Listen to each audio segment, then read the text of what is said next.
Vous avoir avec moi aujourd'hui, mais je crois que vous êtes déjà venu à Radio J. J'ai cru entendre Frédéric. ça. Avec Frédéric Zetoun. Eh bien, ravi de vous avoir en tout cas pour la première fois chez moi. Là, Eh bien, c'est partagé. Bernard Mabie, vous savez, dans cette émission, on parle bien sûr de l'actualité, évidemment, mais pas que, puisqu'on a le désir de découvrir aussi qui vous êtes au-delà de ce que vous faites. Alors, on va démarrer par le début, si vous le voulez bien, Oui. toujours le début. Bernard Mabie, vous êtes né le 28 mai 1947 à Bois-Colombes. Oui. Un beau bébé, paraît-il. Oui. Mais très peu d'informations par la suite sur votre jeunesse, la famille que vous avez eue. Et nous savons ô combien c'est important ici dans cette émission. Quel genre d'enfance vous avez eu, Bernard Mabie ? Une enfance heureuse. Trop heureuse peut-être même, mais avec des parents qui s'aimaient. Vous savez, j'ai jamais vu mes parents se lâcher la main. Ils étaient comme des enfants, comme des gosses, amoureux jusqu'au bout. Ils ont disparu aujourd'hui, mais donc j'ai eu une enfance vraiment bordée de bonheur, de belles choses, et puis une éducation libre mais stricte, quoi. Je me souviens toujours, il fallait dire bonjour à la voisine, pas claquer la porte sur le nez de quelqu'un. Enfin, ils me surveillaient quand même, mais assez libre, parce que j'étais un peu foufou déjà. Vous étiez un peu foufou petit ? Oui. Qu'est-ce que c'est foufou petit ? Vous étiez fils unique, Bernard Mabie, ou Non, vous aviez des frères et sœurs ? j'ai un frère qui est disparu aussi, qui est disparu dans de horribles souffrances. C'est terrible. Enfin, une longue maladie, ce qu'on appelle pudiquement la longue maladie. Donc j'avais mon frère et voilà. Et puis d'autres frères, mais qui n'étaient pas les miens, mais c'était les gosses du quartier, quoi. Parce que c'était une époque où on vivait quand même les portes ouvertes. Chacun allait dans l'appartement de l'autre. C'était chouette. J'y pense souvent, ça, C'était à Colombes. Alors Colombes, on était tout près de la gare. C'était des banlieues ouvrières, mais moyens, quoi. Petit cadre. Et je me souviens que de la fenêtre de la cuisine, on avait le garde-manger sous la fenêtre, comme ça se faisait à l'époque. Parce qu'il n'y avait pas de frigo, ça n'existait pas. Enfin, on n'avait pas les moyens d'en avoir. Je ne vais pas vous faire Jonas avec les glaces à l'eau, hein, mais... Je crois que vous aimiez beaucoup le dimanche au cirque avec vos parents, Bernard Mabie. Ah, j'ai beaucoup aimé le cirque, beaucoup. Je vais vous dire, j'ai vu tous les spectacles de cirque, j'ai écrit beaucoup sur le cirque, j'adore le cirque. Mais alors ça va faire hurler, j'adore le cirque avec animaux. Oui. Donc aujourd'hui, je suis très très déçu parce que quand j'allais au cirque, c'était pas pour voir un numéro de gymnastique, quoi. Mais j'adorais l'odeur des fauves, et je suis très copain avec Frédéric Eldenstein, qui est le dompteur, dresseur, je sais pas, compagnon, je dirais plutôt compagnon de fauves, qui présentait un numéro avec 19 fauves en scène, quoi, sur scène, et je vous assure que c'est des bêtes qui n'ont jamais souffert, jamais. C'est vrai que le désavantage de cela, c'est que parfois il y a ces dérives que l'on connaît, ce qui fait qu'aujourd'hui le cirque n'est plus ce qu'il était. Dans les petits cirques, vous voyez, petits cirques où vous avez un malheureux lion dans une cage pour attirer le chaland, le badaud. Mais dans ces cirques-là, d'abord, il faut savoir que c'était des lions blancs splendides. Il les a toujours d'ailleurs, mais il sait même pas quoi en faire. Heureusement qu'il a les moyens de les nourrir et de les entretenir. Mais c'était des lions qu'il a achetés tout bébé en Afrique du Sud. C'était des lions qui étaient voués au safari pour des gens très riches qui venaient tirer un lion, mais à 2 mètres, 3 mètres, 4 mètres, on droguait le lion pour pas qu'il se rebelle, et les types les tiraient à la carabine. Vous voyez, donc quand même une petite vie d'enfer, et puis une bête qui est malheureuse, elle perd ses poils, elle se mord, elle se bat. Là, c'était pas du tout le cas. Et moi, ce qui me barbe dans cette histoire, là, Émeric Caron et compagnie... J'étais sûre que vous alliez me parler d'Émeric Caron, puisque vous en parlez dans votre spectacle. Vous parlez d'Émeric Caron avec les moustiques. Oui. Oui, il faut pas écraser un moustique parce que c'est peut-être une maman moustique qui va nourrir ces petits moustiques. Non, enfin, écoutez. Alors bon, je vous dirai pas ce que je dis sur scène, mais... Mais on va en parler de ce que vous dites sur scène, Bernard Mabie. Ce sont des gens qui ont sûrement chez eux un chat, alors qu'un chat, c'est fait pour vivre en plein air aussi, pour chasser, pour grimper dans les arbres, qui ont peut-être, quand vous voyez des gens qui se baladent dans Paris ou dans les villes avec des huskies, des chiens du Nord et tout, c'est aussi dégueulasse. C'est aussi dégueulasse. On va revenir dans votre vie, Bernard Mabie, parce qu'il est dit sur une de vos biographies, et ça j'ai vraiment hâte que vous le précisiez, que vous entrez en 6e en 1954, Oui. Ce qui veut dire que vous aviez 8 ans. Oui, 9 ans, 8 ans et demi, oui. Vous y allez donc avec 2 ans d'avance. Oui, avec... Vous allez le rattraper, hein, cette avance, vous allez le rattraper plus tard. J'ai eu une dispense du président de la République parce qu'il fallait une dispense du président de la République. Je ne sais pas qui c'était à l'époque, ça devait être René Coty ou quelqu'un comme ça. Et j'ai eu une dispense. Alors mon père était fou de joie parce qu'il me voyait déjà à Polytechnique, à Sciences Po et tout.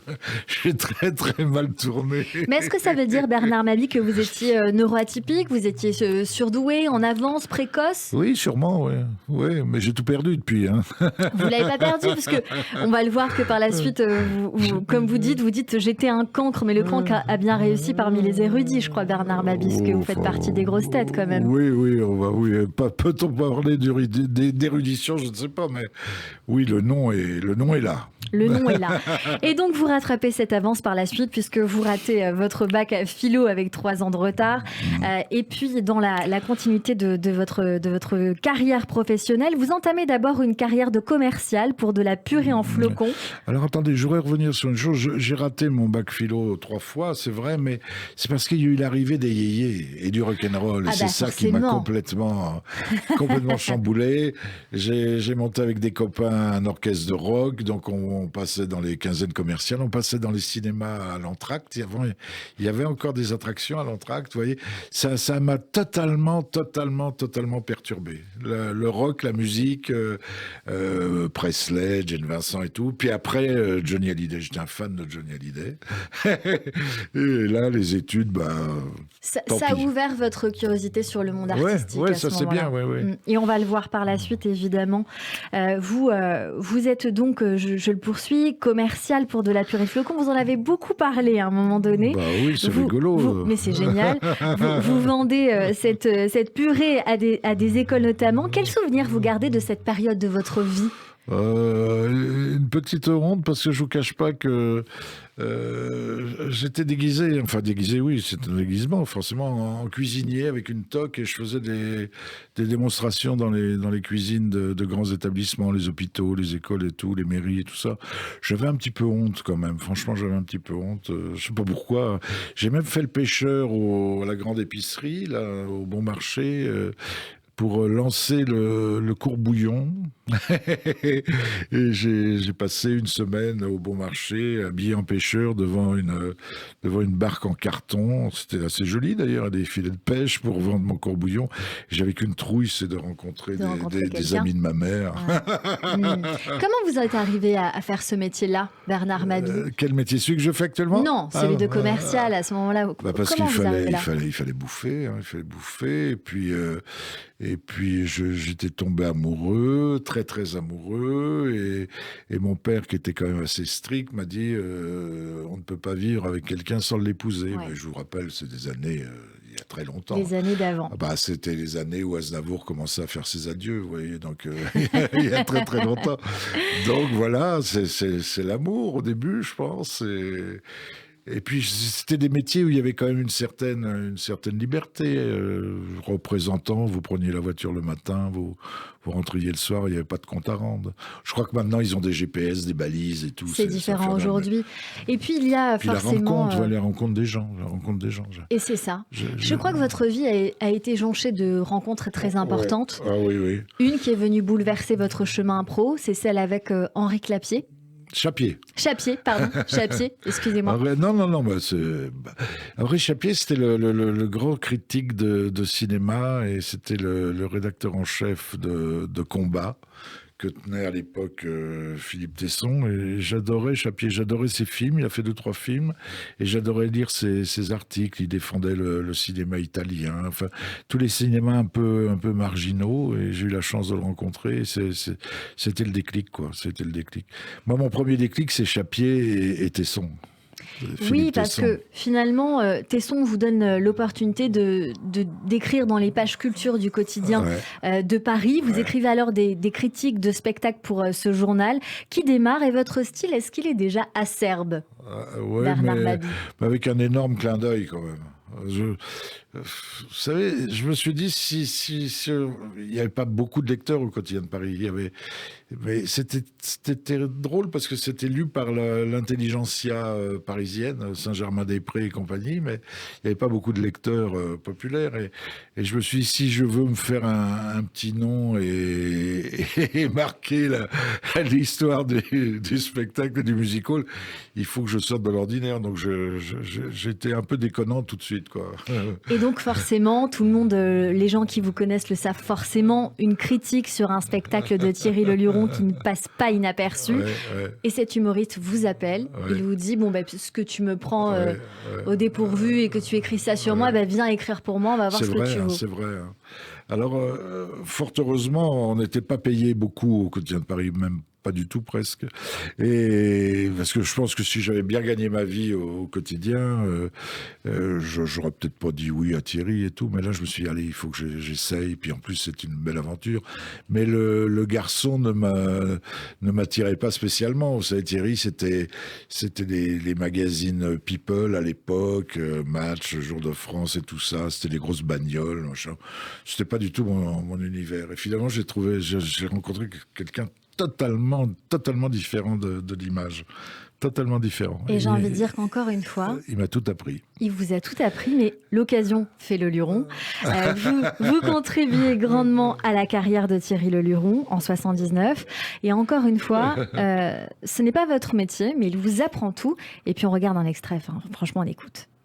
Moi, on n'est pas en direct. Non, on est sur TF1, Monsieur le Président. S'il y a un problème, on coupe, on reprend le montage. C'est ça, c'est ça. Puis-je vous demander de regarder cette caméra-là, s'il vous plaît? Celle-ci, là? Oui, s'il vous plaît, pour faire un essai, mais juste pour l'image. Hein, nous n'avons pas besoin du son. Bien sûr. Ça ira? Ah oui, ça va être très très grand. Bien. Allons-y. Monsieur le Président, je crois qu'on va commencer par une question qui s'impose. Je fais chier tout le monde. Bon, j'ai énormément rigolé en écoutant, évidemment. Il y avait des moutons sur scène. C'est pour ça que l'expression « je fais chier tout le monde », parce que les moutons se lâchaient tous les soirs sur scène. Et donc c'était « je fais chier tout le monde » ou « laissez pisser le mérinos ». Il y a eu beaucoup d'expressions comme ça qui sont restées, bien évidemment, de Leluron. Est-ce que pour vous, il est encore le plus talentueux, Bernard Mabie? Ah oui, je pense, oui, je pense. Si vous voulez, il était star, quoi. Il n'était pas vedette de musical ou artiste, il était star. On avait l'impression qu'il est né en ayant déjà tout appris, quoi.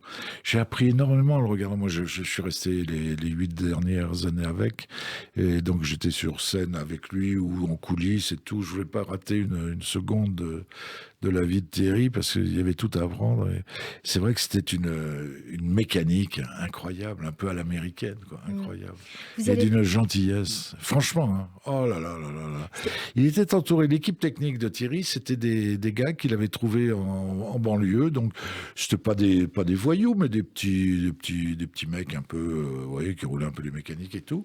Et il les a toujours gardés et c'était vraiment une famille. C'était vraiment une famille. Il était fidèle. Il avait cette fidélité avec ses équipes. Mais alors, il y a quelqu'un aussi qui m'a fait beaucoup avancer. Je voulais en dire un mot parce que il me passionne toujours autant. C'est Jean-François Kahn. Vous vous rendez compte? Dans le journalisme, j'ai eu la chance d'avoir Chapier, Tesson et Jean-François Kahn. Waouh! Oui, c'est quelque chose, bien évidemment. Oui.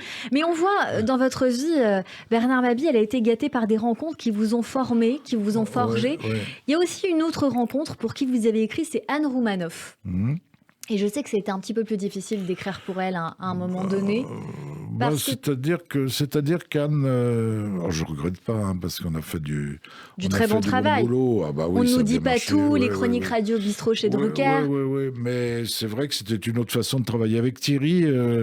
On était très libre, on savait ce qu'on faisait. Moi, je lui apportais les textes, il les faisait immédiatement. Enfin, vous voyez, il y avait une osmose totale. Avec Anne, c'était plus laborieux, mais c'est parce que c'est sa façon de travailler, mais c'était passionnant aussi. Mais il y avait aucune part à l'improvisation, donc tout était relu, sous-pesé, Très cadré. essayé. Vous vous rendez compte, c'est ça que j'admire chez elle, c'est que elle allait quand même répéter la chronique de Drucker dans un café-théâtre, l'avant-veille, Roumanoff, quand même, qui était une énorme vedette aussi. Hein, et elle allait, et après, elle me faisait le compte-rendu à 4h du matin en mettant des étoiles sur ce qu'il Ça a marché, ça n'a pas marché. Il faut changer ça. Ce qui est faux quelque part, parce que le public n'est jamais le même et que les vannes ne prennent pas de la même manière chaque soir. On le sait pour avoir eu beaucoup d'humoristes chez nous. Une question, Bernard Mabie, est-ce que c'est l'opportunité qui a développé chez vous cette appétence pour la politique, ou est-ce qu'il y avait chez vous une attirance particulière pour ce domaine? Il y avait une attirance particulière, parce que moi j'ai vécu imaginez un petit appartement avec mes parents et ma grand-mère qui était veuve, parce que mon grand-père, c'était terrible, parce que c'était vraiment Zola. Mon grand-père était chauffeur de machine à vapeur. Alors, le chauffeur de machine à vapeur, c'était des gens qui, pendant tout le trajet, tout le voyage du train, mettaient à la pelle du charbon dans la chaudière. Donc, il est parti à la retraite et il est mort de la silicose tout de suite après. Et comme tous ces gens-là, et je les comprends, il était communiste pur et dur. Vous voyez, c'était vraiment un ouvrier, quoi. Et ma grand-mère, donc, était communiste pur et dur, et mon père était plutôt, je dirais, à l'époque, un peu, allez, à l'Algérie française plutôt, quoi. Bon. Donc ça se bastonnait gentiment, mais enfin, il n'y avait pas un repas où on ne parlait pas de politique. Ça permet d'aiguiser justement son avis politique. Voilà. Et c'est ce qu'on va voir au cours de votre carrière. Alors bien sûr, dans la continuité, en 2007, une grande année pour vous. Vous devenez co-auteur avec Anne Roumanoff pour ces spectacles. Vous devenez aussi l'un des animateurs de télévision de la revue de presse des Deux Ânes sur Paris Première. 2007 déjà, tout à fait. Oh, et elle est aujourd'hui présentée par Jérôme Deverdière, qui reste votre acolyte, puisque je crois que vous avez aussi été ensemble sur RTL. Oui, on a fait des émissions d'été et tout. C'est un bon ami. On l'a fait hier là, avec Marlène Schiappa, que j'ai trouvé charmante. J'étais parti pour lui rentrer dedans. Enfin, je l'ai fait quand même, parce que c'est avec du jeu, mais elle était charmante. Et c'est l'émission qui marche très très fort. C'est l'émission qui marche le mieux sur Paris Première. Sur Paris Première, vous recevez des politiques et en même temps, vous critiquez la politique avec un œil aiguisé. Alors hier, on avait Schiappa, Marlène Schiappa et Eric Neuf. Alors, vous voyez, c'était du gâteau, quoi. Des gens formidables. Plutôt bien. Vous êtes depuis aussi quelques années, Bernard Mabie, sociétaire des grosses têtes sur RTL avec Philippe Bouvard d'abord. 85, 91, 92 et depuis 2001. Une question, bien sûr, Laurent Ruquier, vous y êtes encore avec lui aujourd'hui. Si vous pourriez choisir entre Bouvard, qui finalement vous a donné votre chance, et Ruquier, qui la conserve, qui choisiriez-vous? Totalement différent, hein, totalement différent. Bien sûr. Je me sens beaucoup plus à l'aise avec Laurent, qui a un vrai sens de la camaraderie et de l'amitié. Bouvard, j'ai beaucoup de respect pour Bouvard, parce que vous vous rendez compte de tout ce qu'il a fait, puis la culture énorme de Philippe, mais Philippe, c'était un peu tout pour ma pomme, quoi, alors que Ruquier partage. La réponse est, la messe est dite, comme on dit. Non, mais c'est vrai. La scène Bernard Mabie aussi, il faut le rappeler, bien sûr, Thierry Leluron s'en va dans les années 86 précisément. Je crois que c'était le 13 novembre 86. Ça fait bientôt, ça a fait 36 ans qu'il nous a quittés. Est-ce que finalement vous êtes arrivé sur scène alors que vous ne le vouliez pas forcément au départ, un peu pour lui rendre hommage, pour perpétuer comme une descendance ou... Non, je me serais jamais permis ça. Je suis monté sur scène parce que Jean Vergne, qui était le propriétaire d'un cabaret à Paris, d'un dîner spectacle qui s'appelait le Don Camillo, rue des Saints-Pères, et qui était un copain, souvent j'allais boire un verre au Don Camillo, m'a dit, écoute, tu dois être très très malheureux. Alors, pareil, vous voyez, Jean Vergne, je lui dois énormément. Il m'a dit, tu dois être très très malheureux de la disparition de Thierry, donc il n'y a qu'un truc à faire, monte sur scène et tu ne penseras qu'à ça, tu vas voir la trouille de ta vie et ça va alléger un peu ton cœur. Donc je suis monté sur scène, ça a été très très dur. J'ai pris des bides et des bides et des bides, mais vraiment, parce que vous savez, moi j'avais quand même écrit Glandu, tout ça, des trucs qui marchaient. Donc j'étais un peu kéké, quoi. J'ai dit, bon, je monte sur scène, tout va aller bien, je vais faire rire, mais attends, c'est un vrai métier, Alors j'ai failli arrêter, et puis je suis revenu, je suis reparti, et là j'ai fait toutes les galères qu'on faisait à l'époque, les galas en plein air, passiez après après des gens qui chantaient l'opérette, des ballets avec des filles en brésilienne, enfin vous voyez tout ça sur des remorques, sous des chapiteaux pourris. J'ai tout fait, j'ai tout appris là-bas. Mais c'est pour ça que je suis monté sur scène, parce que j'avais vraiment pas le. Vous savez, c'est cool hein, le métier d'auteur. Quand vous avez la chance d'écrire et d'écrire des trucs qui marchent, il y a un truc qui s'appelle quand même les droits d'auteur et c'est très agréable. Vous êtes chez vous tranquille avec vos copains, vos amis, la famille, vous sortez et tout. Puis vous avez un esclave interprète qui monte sur scène pour gagner sa vie, votre vie. C'est génial. Mais je regrette pas d'être monté sur scène. Hein. Oh, bien mais j'en ai bavé. Hein. Oui, vous en avez bavé, mais vous avez réussi. Vous avez réussi, Bernard Mabie, parce qu'on va parler dans un instant de votre spectacle. Mais d'abord, Bernard Mabie sur mesure. Vous avez démarré dans les années 2010. Vous allez faire notamment l'Olympia, le spectacle de la tête aux pieds, présidentiel 2017, 30 ans d'insolence. Et votre dernier spectacle fini de jouer avant donc ce nouveau seul en scène qui s'appelle Miraculé au Théâtre des Mathurins, où vous êtes depuis le 16 novembre, tous les dimanches à 18h30. En quoi vous êtes miraculé, Bernard Mabie ? Écoutez, j'ai survécu. D'abord, j'ai 75 ans, je vis encore. Vous êtes jeune, 75 ans, c'est très jeune encore. J'ai eu la chance de ne pas être malade ni rien, donc j'étais très gâté. Donc c'est déjà un premier miracle. Et j'ai survécu, vous vous rendez compte, j'ai survécu à Mitterrand, j'ai survécu à Chirac, j'ai survécu à Sarkozy, à Hollande et maintenant à Macron. Alors, mais je crois que lui va m'achever quand même. Vous dites que vous avez tout vu, tout entendu, tout vécu, parce que vous auriez pu en mourir de rire. Et vous savez quoi ? On va en parler évidemment dans un instant parce que mes notes sont là, je suis venue vous voir, oui, ça vaut le détour. Qu'est-ce que vous travaillez bien. Vous avez vu ça, tout est noté. Hein. Par contre, je suis pas très écolo, il faut dire la vérité aux auditeurs, j'amasse des feuilles, mais bon, on peut pas tout faire. Allez, on continue cette émission. C'est du papier recyclé. Voilà, exactement. Avec Bernard Mabie pour son seul en scène Miraculé au Théâtre des Mathurins. On se donne rendez-vous dans un instant avec nos chroniqueurs, mais tout de suite le rappel des titres sur Radio J.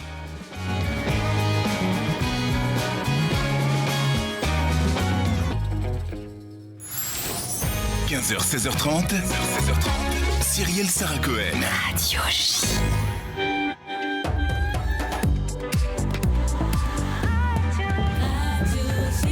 – 15h30 sur Radio J. Bonjour et bienvenue si vous venez de nous rejoindre. Tout de suite, le rappel des titres avec Alexandra Sénigou.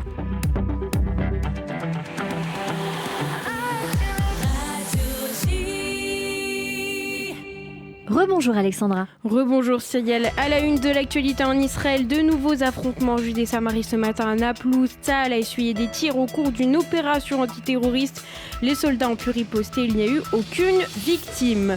Politique, la formation du nouveau gouvernement de Benjamin Netanyahou se dessine, notamment pour le ministère de l'Éducation. Selon le Israël Hayom, la députée du Likoud Miri Regev devrait être nommée à ce poste.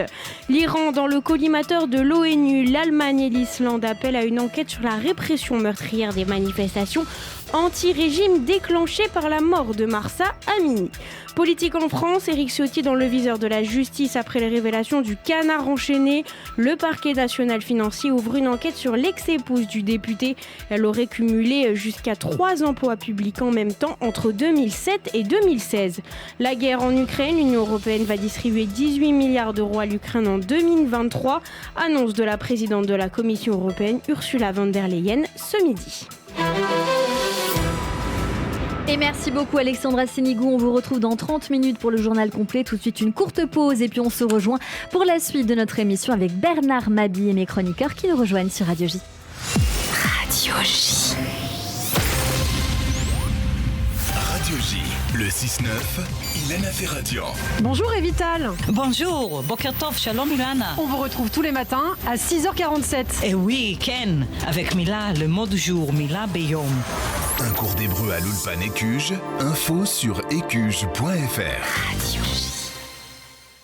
Ben Gourion, Netanyahou, Bennett, l'État d'Israël, Tsahal. Toute l'actualité d'Israël est traitée par Israël Magazine. Ce sont des milliers d'abonnés partout dans le monde qui suivent et attendent impatiemment chaque mois depuis 20 ans le magazine avec ses signatures marquantes. Guy Millière, Richard Darmon, David Reinhardt et André Darmon. Israël Magazine, 01 86 98 27 27.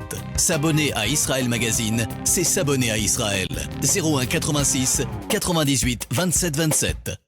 on s'était donné rendez-vous dans 30 ans. 30 ans de solidarité, 30 ans de Tzedaka FSJU. Agir contre la précarité, le handicap, l'isolement de nos aînés. Tous ces combats, nous les menons depuis 30 ans grâce à votre générosité et votre fidélité. Cette année encore, tous ensemble, donateurs, parrains et bénévoles, continuons d'écrire la solidarité. Donnons sur tzedaka.fr. Tzedaka.fr. Restez connectés à nos événements, festifs et solidaires. Suivez le FSJU sur Facebook et Instagram.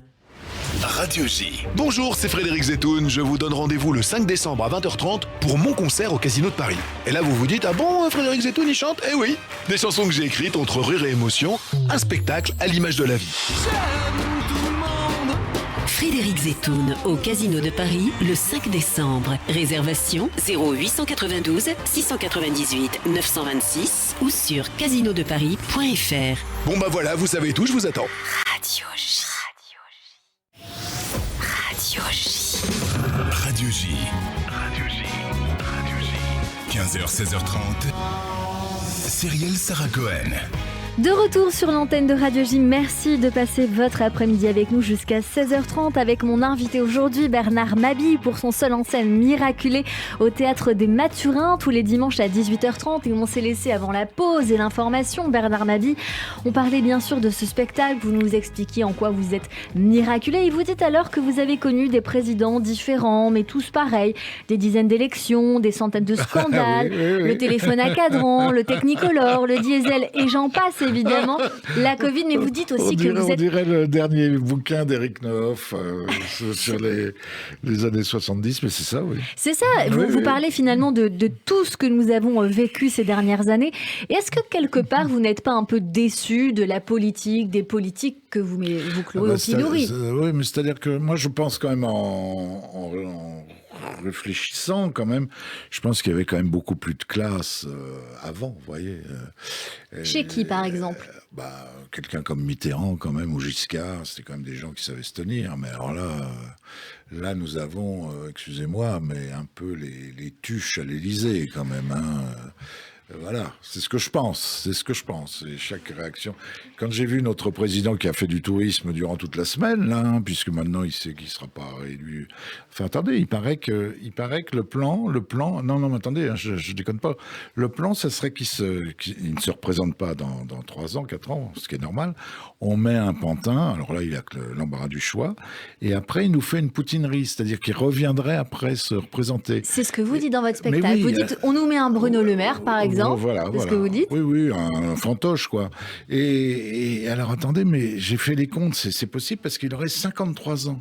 Donc, il est tout jeune. Mais évidemment. Mais c'est Brigitte le problème.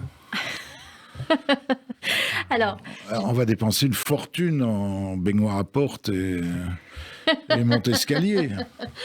Vous êtes incroyable, Bernard Mabille. Je vais vous dire franchement, dans votre spectacle, on rigole énormément. Oh, c'est gentil. Vous dites beaucoup de choses et alors je suis obligée de l'évoquer parce que bien sûr, vous parlez, vous balancez sur Macron, Emmanuel Macron, notre président, vous le massacrez même, vous vous amusez de Brigitte Macron, marraine vous savez, on ne tire pas sur une ambulance, donc a priori, on tape quand même sur les gens qui sont en place. C'est ça. Hein, et vous dites, si Brigitte je Macron... Fillon, c'est pas... Oui, c'est plus facile, on va dire.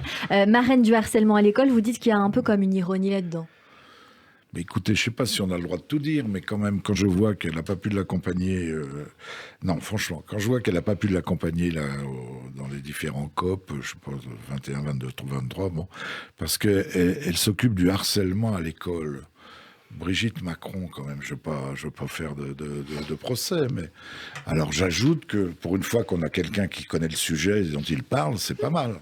Mais c'est la vérité, quand même. Là, non, mais franchement, c'est la vérité. Vous dites, ce couple a démocratisé la différence d'âge dans les couples et notamment chez les femmes plus âgées. Ce qui n'a pas grand intérêt pour vous, Bernard Mabille, parce que vous riez de vos copains qui vous disent d'essayer les cougars, que c'est super en disant que vous avez 75 ans, donc bon. Vous parlez de ce complexe oui, quand un copain du bien. me dit je vis avec une cougar, tu devrais essayer, c'est formidable. Bon, j'ai 75 ans, donc il faut que je me dépêche. Vous parlez de Mitterrand, Mitterrand, vous nous en parlez il y a quelques secondes, vous dites Mitterrand est né à Jarnac, enterré à Jarnac, et encore une ironie avec l'arnaque. Mitterrand, je crois qu'il vous a fait du mal quand même, un petit peu. Il m'a fait du mal parce que j'y croyais. Ouais. J'y croyais, oui. J'ai été socialiste, oui. J'ai même présenté vous savez, le fameux congrès de Valence, vous n'étiez pas né, où j'étais dans la voiture officielle, officielle parce qu'il m'avait envoyé une voiture officielle à l'aéroport pour aller à Valence. Et là, le chauffeur écoutait les informations et j'entends M. Quilles qui a eu cette phrase célèbre, « Il faut que les têtes tombent ». Et moi, j'étais socialiste, quoi. J'ai dit, mais attends, j'ai pas milité pour ça, quoi. Déjà, j'ai compris que on était paumés, quoi. On était paumés. Vous parlez de tous les présidents que nous avons eus, sur Sarkozy et Carla Bruni. Vous dites que la fille est canon, mais le canon a servi. Franchement, c'est extrêmement drôle quand on vient vous voir. Vous dites, quand je vois la gueule de François Hollande, ça me donne de l'espoir. Ah bah oui. Oui. Et vous dites, il est partout, il croit qu'il est toujours président. Oui, c'est vrai, oui. C'est vrai qu'il est partout. Vous dites aussi d'autres choses. Alors, vous êtes en colère après Agnès Pannier-Runacher, ministre à la Transition énergétique, et vous dites, c'est Madame Pannier-Nulachier. Oui, c'est ce que je pense. Oui. Quelqu'un qui vous dit si le 15 du mois vous n'avez plus rien dans le frigo, débranchez-le, je trouve que c'est quand même très grave. Bon, il paraît que c'est faux, ça. Il paraît que c'est faux, moi je ne sais pas, mais enfin elle a dit d'autres choses qui sont... Elle a quand même dit faites-vous bouillir l'eau à 50 degrés, quand même. Vous clouez d'autres politiques au pilori. Vous dites Ciotti, c'est un suppôt sur pattes ou Brice de Nice sur la planche de surf. Le Valois sans Balkany, c'est Interville sans les vachettes. Sur Hidalgo, alors je suis obligée d'en parler aujourd'hui parce que pour le coup, vous avez mis beaucoup de temps à arriver et Jérôme Goulon également parce que Paris est complètement bouché. Et vous dites il y a un con qui a dû lui dire qu'il y a un trésor quelque part et depuis elle creuse. Elle creuse partout, oui. Alors j'ai compris parce qu'on m'a expliqué. On m'a expliqué que finalement, parce que je me disais, mais comment se fait-il qu'il n'y a que des palissades, des travaux et pas d'ouvriers? On ne voit pas un ouvrier. Alors j'ai compris, on m'a expliqué, c'est parce que quand le devis est signé, les mecs prennent 30% du devis. Donc ils posent les trucs, devis accepté, et ils s'en vont. Voilà. Et c'est ce qui font que c'est abandonné, qu'il faut refaire un devis avec une autre équipe. C'est vrai, ça ? Non, mais c'est vrai. Non, ils prennent les 30% d'un compte et puis après, ils viennent quand ils veulent, c'est-à-dire après les Jeux Olympiques. Vous parlez de la Coupe du Monde au Qatar, les femmes à voile, oui, les hommes à vapeur, non. Elle veut démolir parce qu'elle a quand même des grands projets écolos, elle veut démolir le funiculaire de Montmartre pour faire un mur d'escalade. Est-ce que c'est vrai ça, Bernard Mabie ? Mais non, c'est pas vrai. Bah voilà, enfin. Non, mais quand on vient vous voir, on croit tout. C'est ça qui est incroyable. Parce que pour le coup, vous nous parliez de Giscard d'Estaing il y a quelques secondes. Et forcément, quand je suis venue vous voir, moi, j'ai pas pu m'empêcher de voir Giscard d'Estaing derrière son bureau nous dire au revoir. Oh, c'était quelque chose, ça. C'était quelque chose, hein. Giscard, j'ai une anecdote sur lui. Il était venu, alors qu'est-ce qu'on lui a fait du mal avec Thierry. C'était au Théâtre Marigny. Qu'est-ce qu'on lui tapait dessus. C'était le dernier souffle de Giscard. C'était l'affaire des diamants. Et Thierry avait son chien sur scène avec un énorme collier en diamant. Mais énorme. Et Giscard est venu. Il n'était plus président. Il était donc battu, quoi. Il est venu et après, il est venu dans la loge. Et j'étais là. Et je me suis dit, merde, le mec a de l'humour, quand même. Et il dit, il faudra me donner la marque du collier anti-puce de votre chien. J'ai dit, tiens, il est quand même marrant. Bernard Mabie, vous avez un vrai humour, vous étourdissez le public arrêtez. Non, c'est sincère avec vos blagues, vos réflexions, vos vacheries aussi, tout en disant des méchancetés sans être vraiment méchant. Quand je suis venue vous voir, j'ai pas pu m'empêcher de voir un petit peu cet humour aussi qu'a Guy Carlier, cet humour un peu Guy. Politique. Ah bah j'adore Guy. Voilà, je vous ai vu et je me suis dit, c'est incroyable parce que j'avais adoré Guy Carlier. Guy écrit beaucoup mieux que moi. Moi, c'est pas très écrit ce que je fais. Ce sont des réflexions, ce sont des vannes. C'est, comme on dit maintenant, des punchlines, vous voyez. Mais alors que Guy, c'est une vraie écriture. Mais ça se tient extrêmement bien. J'aime bien le lire, j'aime bien l'écouter. Il fait une chronique sur une radio amie et concurrente, je sais pas, mais j'aime beaucoup Guy. Non, mais c'est travaillé, Guy. Enfin, c'est travaillé, c'est fignolé. Il y a un petit côté bijoutier, horloger. Bernard Mabie, je ne vous laisserai pas vous déprécier. Après après toutes les années que vous avez au compteur pour travailler, en tout cas pour le Luron et d'autres qui ont suivi. C'est la première fois qu'une femme me parle aussi gentiment. Eh ben voilà, vous voyez, non mais c'est sincère, c'est vraiment sincère. J'ai pris beaucoup de plaisir à venir vous voir. Je recommande à nos auditeurs de faire de même. Un spectacle très politique sur la forme, en effet, mais très intéressant à tous les niveaux. Et de semaine en semaine, votre spectacle se réécrit, j'en suis certaine, puisque je crois que vous avez une habitude d'éplucher l'actualité tous les matins. Bah oui, ça va tellement vite, l'actualité, c'est ça qui est formidable. Alors le dommage, c'est que ça se démode aussi vite, mais c'est pour ça que chaque jour... Ça va très très vite quand même. Ouais. Est-ce que vous choisissez à un moment donné dans votre spectacle si vous traitez de ça ou de ça selon l'humeur? Est-ce que vous donnez cette impression? Oui, c'est un peu...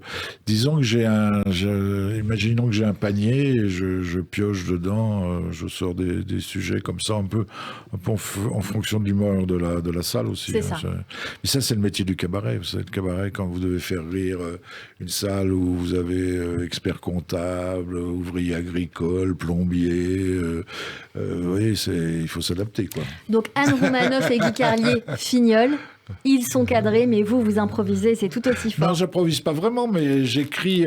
Moi, j'écris sur mon téléphone. Vous voyez, dès que j'ai un truc qui fait, je dis tiens, ça peut être rigolo, et voilà.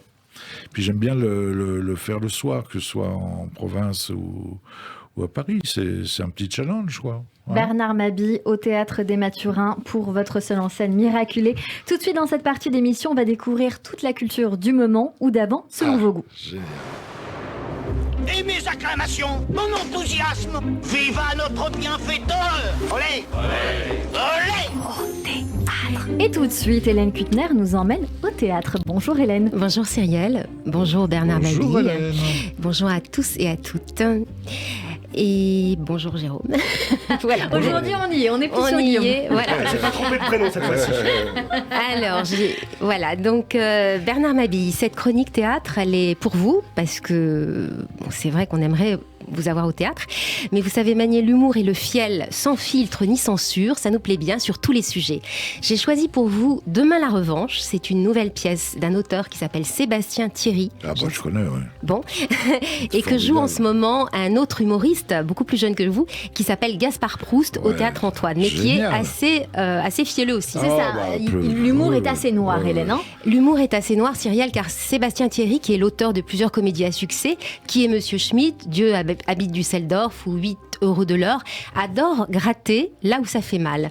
Avec un humour à la Desproges, alors on a cité... Voilà, on compare beaucoup à Desproges. Voilà, à la Desproges, donc c'est un humour très cash qui peut en déranger certains.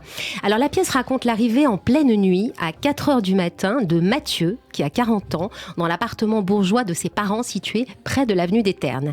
C'est Gaspard Proust qui campe le fils, il est trempé jusqu'aux os, d'une humeur massacrante, et il débarque violemment chez ses vieux parents, totalement paniqués. Il dépose dans l'appartement un énorme sac rempli de pierres, trempé lui aussi.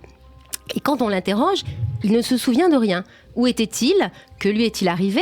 Pour quelle raison débarque-t-il en pleine nuit chez ses parents? Et ce n'est pas fini. Il engueule copieusement son père, qui est joué par Jean-Luc Moreau, parce qu'il ne retrouve plus le bureau qui était dans sa chambre, ses doudous et son armoire.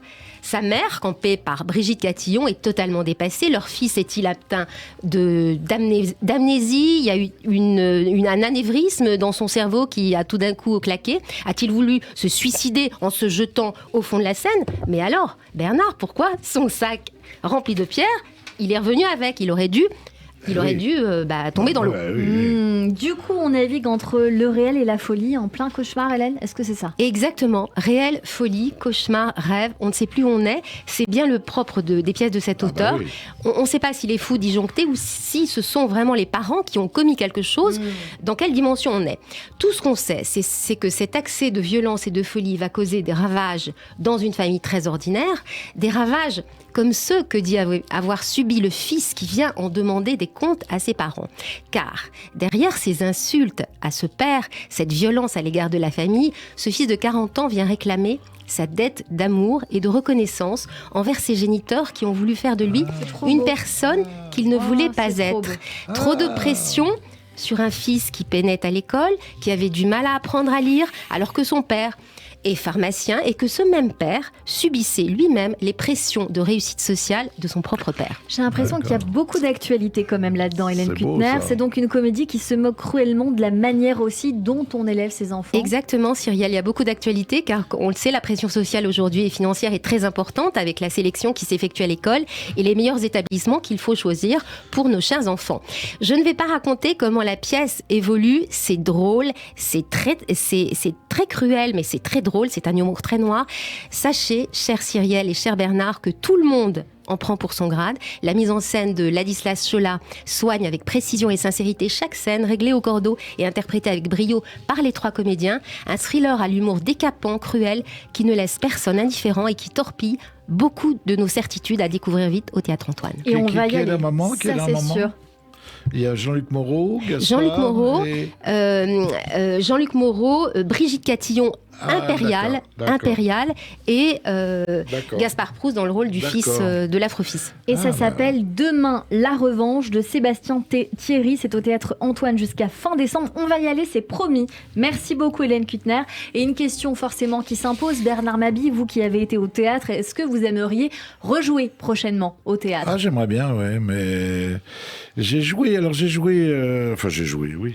Oui, les dindons de la farce tranquille. Non, mais c'est plutôt une lecture cet été au Festival de Grignan. On a fait une lecture avec Evelyne Buil, que j'adore. Oh, quelle belle comédienne. Et nous avons fait une lecture sur les lettres de Churchill à sa femme et de la femme de Churchill à Churchill. Et c'était formidable. Et j'aimerais bien qu'on le remonte à Paris. Et le fixer à Paris, ce serait une très bonne chose. J'étais très ému de travailler avec Evelyne Buil, parce que pour moi, Evelyne Buil, c'était Audiard, Carmet, Marielle, Blier, tous ces gens-là, vous voyez. Lanoux et tout. Et je me suis dit, oh là là, qu'est-ce que je dois être petit à côté de ces gens-là. Puis ça s'est très bien passé. Elle est au théâtre Hébertot dans une pièce d'Oscar Wilde, L'importance d'être constant. Et oui, que vous auriez aimé découvrir aussi et que vous allez aller voir, je crois, Bernard Mabille. Voilà.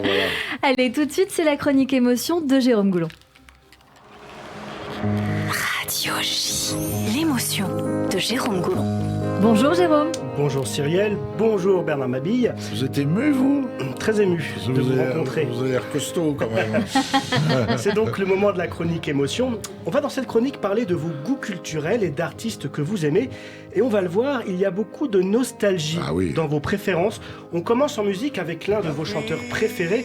Il s'agit de Michel Polnareff. On peut entendre Love Me, Please Love Me. Une chanson sortie à l'origine en 1966 sur le premier album de Michel Polnareff et reprise en version piano-voix dans le nouvel album de Polnareff. Polnareff chante Polnareff, sorti le 18 novembre dernier. C'est tout frais. Alors ce nouvel album de Michel Polnareff, qui reprend ses plus grands succès, c'est l'occasion de revenir sur les débuts de cet immense artiste. Nous sommes en 1964 et alors qu'il est âgé de 20 ans, Michel Polnareff quitte le cocon familial qu'il juge trop étouffant pour lui. Il enchaîne alors les petits boulots et avec ses économies, il s'achète une guitare et s'installe sur les marches du Sacré-Cœur, où il chante régulièrement tout en faisant la manche à la terrasse des cafés. Et c'est à ce moment qu'il compose les premières notes de La Poupée qui fait nom. Repéré dans la rue par l'agent d'artiste André Pousse, un ancien cycliste, il gagne un concours dont le premier prix est un contrat avec Barclay.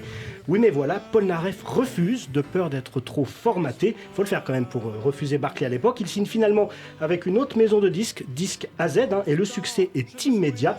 Ses premiers titres, La Poupée qui fait nom ou Love Me, sont de très gros succès. Des titres qu'il reprend aujourd'hui dans son nouvel album, un album teinté de nostalgie. J'ai écouté l'album, c'est vraiment... Je suis pas un fan absolu de Polnareff, mais l'album est très très beau. J'adore cette mode de faire piano-voix. Ce qu'avait fait Nougaro avec Maurice Vander et tout, je trouve ça magnifique.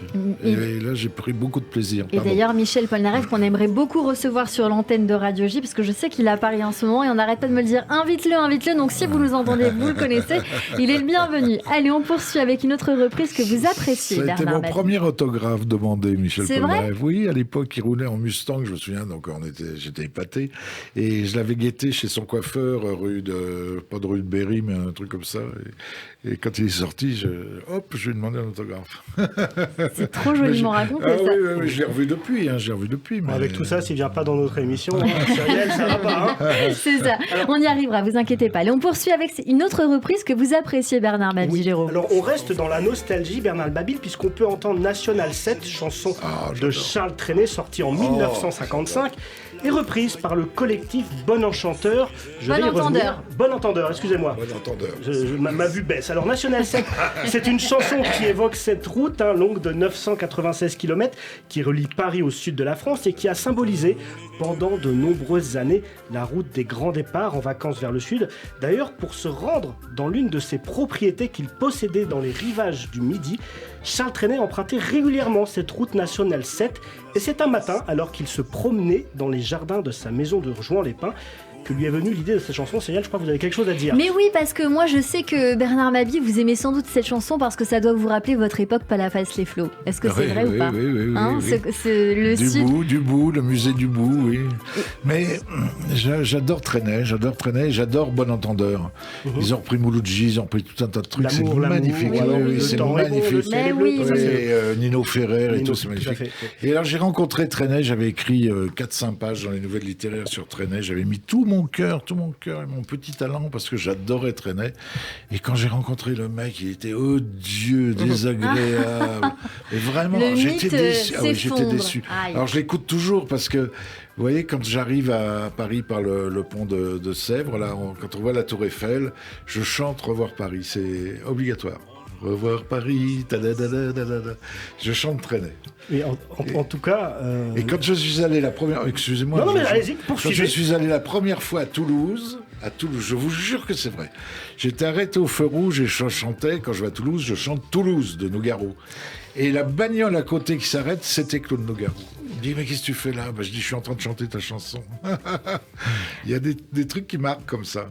Ah non, Trenet, c'est formidable. Dès que vous avez un coup de blues. Bien sûr, Trenet, c'est magnifique. On va poursuivre dans votre univers culturel, Bernard Mabille, mais maintenant, on va parler cinéma, Jérôme. Oui, et là encore, on reste dans la nostalgie et le passé, puisque l'un de vos films du moment, Bernard Mabille, c'est Ennio, sorti le 6 juillet 2022. Un documentaire consacré à Ennio Morricone, l'un des plus grands compositeurs de musique de film du XXe siècle. Un documentaire sorti 2 ans jour pour jour après sa disparition, puisqu'il nous avait quitté le 6 juillet 2000 à 91 ans. Et un documentaire donc qui retrace toute sa vie. Alors à 8 ans, le petit Ennio rêvait de devenir médecin, mais son père voulait à tout prix qu'il soit trompettiste.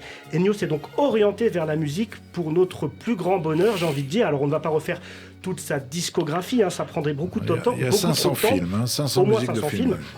Mais on lui doit évidemment de nombreuses musiques, de western spaghetti et de films cultes comme Le Professionnel. On peut d'ailleurs entendre la bande-annonce du Professionnel qui a fait pleurer des millions de Français, en particulier il y a un an. C'est la bouffe pour chien aussi, non? C'était aussi la pub pour Royal Canin, tout à fait. Mais bon, on le préfère dans Le Professionnel. Et puis, en tout cas, pour la petite anecdote, puisqu'on parlait de Michel Polnareff à l'instant, bien figurez-vous que la bande originale du film La Folie des Grandeurs, composée par Polnareff, c'était un hommage du chanteur français à Ennio Morricone.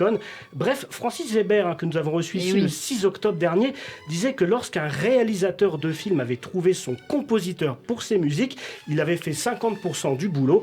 J'ai envie de dire, quand on entend les musiques de Ennio Morricone, on se rend compte à quel point il a raison, qu'il est même en dessous de la réalité. Bien sûr, alors, c'est le cas de Claude Lelouch avec Francis Lair. Je peux vous dire un truc, j'ai un point commun, après avoir vu le film, j'ai vu que j'avais un point commun avec Bruce Springsteen. Bruce Springsteen, parce qu'il raconte que quand il a vu Le Bon, la Brute et le Truand, il s'est précipité chez un disquaire pour acheter la bande originale, et moi aussi. Ça m'a marqué, cette bande originale m'a marqué, et marqué. Bien sûr, mais parfois il y a ces œuvres qui nous bouleversent. Le coyote et tout, c'était... Et alors j'ai vu ce film qui dure 2h15, mais qui est une merveille, on ne voit pas du tout le temps passer, avec ce monsieur qui se raconte avec beaucoup de simplicité. Et là, quand on sort de là, on se dit, mais non, un chien, on n'est pas... Je suis tout petit. C'est immense, l'œuvre d'Ennio Morricone. Immense. Et on va terminer cette chronique, Jérôme, avec de la littérature. Oui, Bernard, quand on vous demande quel est votre livre de chevet du moment, ou du moins l'un de vos livres du moment, vous nous citez La grande histoire du petit Nicolas, paru le 22 septembre dernier aux éditions Aymar du Châtenay. Alors là encore, c'est un héros du passé qu'on met à l'honneur. C'est un beau livre. Puisqu'on rappelle que le petit Nicolas a été créée en 1956 par René Goscinny et illustrée par Sampé, disparu le 11 août dernier. Alors ce livre, La grande histoire du petit Nicolas, il révèle donc les secrets de la création du plus célèbre des écoliers français, riche d'une centaine de documents, correspondances, textes, dessins et photos. L'ouvrage exhume les archives personnelles des auteurs et nous emmène dans les coulisses du destin exceptionnel de Goscinny et Sampé, deux personnalités aux antipodes l'une de l'autre, mais qui ont su s'allier pour donner vie à un héros indémodable qui a traversé les générations. Très belle amitié. Et en tout cas, le petit Nicolas, c'est un héros comme on n'en crée plus aujourd'hui. On l'a d'ailleurs vu dans cette chronique. Bernard Mabille, niveau culture, vous semblez très attaché aux œuvres du passé, comme si le présent n'était plus capable d'être aussi créatif. Et vous disiez quand même à ce propos, il y a une petite phrase de vous qui va dans ce sens, et c'est par là que je terminerai, puisque vous déclariez « La France est passée du siècle des Lumières au quinquennat des ampoules basse consommation ».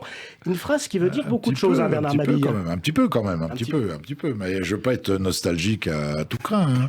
Mais c'est vrai que, par exemple, moi, j'adore la bande dessinée, j'adore collectionner un peu des planches, des trucs comme ça, mais je suis plus attiré par la ligne claire belge, c'est-à-dire Franquin, Tintin, que par les nouveaux dessinateurs, c'est vrai. Mais bon, pourquoi, je ne sais pas. C'était toujours mieux avant, quoi. C'était toujours mieux avant. On va rester sur ça, on va rester bien sûr ensemble tout de suite sur Radio J dans un instant. Notre séquence tac au tac, mais surtout notre coup de fourchette Jordi, notre coup de cœur du jour qui vaut le détour. Vous restez avec nous sur l'antenne de Radio J. Un petit peu d'amour, bien sûr, et suivi du journal de l'info. Restez connectés.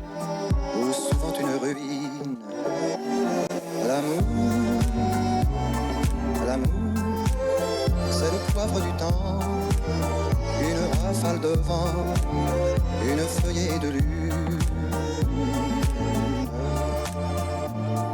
L'amour, pas l'amour. Radio J. 15h, 16h30, Cyrielle Sarah Cohen. Radio J. Bonjour, c'est Lise Gutmann. Le 10-11, Lise Gutmann. Ravi de vous retrouver tous les matins au programme Judaïsme, divertissement, communauté.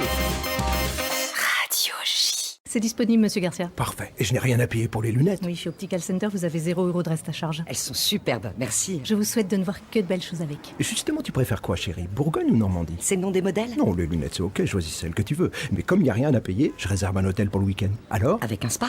Mademoiselle? Ah oui, pardon, je regarde. Chez Optical Center, voyez et entendez la vie du bon côté et bénéficiez de l'offre 0 € reste à charge sur une sélection de lunettes correctrices et d'appareils auditifs. Valable du 1er janvier au 31 décembre 2022. Dispositifs médicaux, conditions en magasin. On s'était donné rendez-vous dans 30 ans. 30 ans de solidarité, 30 ans de Tzedaka FSJU. Agir contre la précarité, le handicap, l'isolement de nos aînés. Tous ces combats, nous les menons depuis 30 ans grâce à votre générosité et votre fidélité. Cette année encore, tous ensemble, donateurs, parrains et bénévoles, continuons d'écrire la solidarité. Donnons sur tzedaka.fr. Tzedaka.fr. Restez connectés à nos événements, festifs et solidaires. Suivez le FSJU sur Facebook et Instagram. –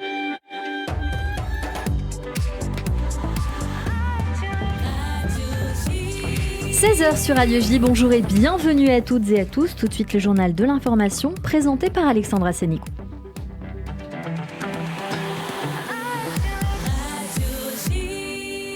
Rebonjour Alexandra. Rebonjour Cyrielle. À la une de l'actualité en Israël, la formation du nouveau gouvernement de Benjamin Netanyahou se dessine. Selon le Israël Hayom, la députée du Likoud, Miri Regev, devrait être nommée à ce poste, tandis que ses collègues du parti, les députés Yoav Gallant et Yariv Levin, devraient devenir respectivement ministre de la Défense et ministre de la Justice. Le député Amir Ohana, ancien ministre de la Justice, est quant à lui pressenti pour le ministère des Affaires étrangères. Et Vincent, le député du Likoud, Ron Dermer. Les détails avec Pascal Sunshine, notre correspondante à Jérusalem. Disons que pour l'instant, d'abord il faut savoir que le ministère des Affaires étrangères est un des rares portefeuilles que Benjamin Netanyahou ne veut pas distribuer à ses partenaires de la coalition. Il veut le garder au plus près de lui possible. Un des candidats pressentis et apparemment celui qui est en meilleure place, c'est un élu du Likoud, Amir Ohana, ancien ministre de la Justice du précédent gouvernement Netanyahou, un candidat qui fait relativement consensus au sein du Parti conservateur. Cela dit, Ron Dermer n'est pas encore totalement sorti de la course. Pascal Sunshine, notre correspondante à Jérusalem. La situation sécuritaire en Israël avec de nouveaux affrontements en Judée-Samarie ce matin à Naplouse. Tsahal a essuyé des tirs au cours d'une opération antiterroriste. Les soldats israéliens ont pu riposter. Il n'y a eu aucun blessé. 16 Palestiniens suspectés de préparer des attentats en Israël ont été arrêtés cette nuit. Ils ont été emmenés pour être interrogés par le Shin Bet. Diplomatie à présent. Yair Lapid annonce la première étape vers la signature d'un accord de libre-échange entre Israël et le Japon. Un accord qui prévoit une réduction des produits et des marchandises en provenance du Japon au profit du marché israélien et une augmentation des exportations israéliennes vers le Japon. L'Iran dans le collimateur de l'ONU, un projet de résolution préparé par l'Allemagne et l'Islande appelle à une enquête sur la répression meurtrière des manifestations anti-régime.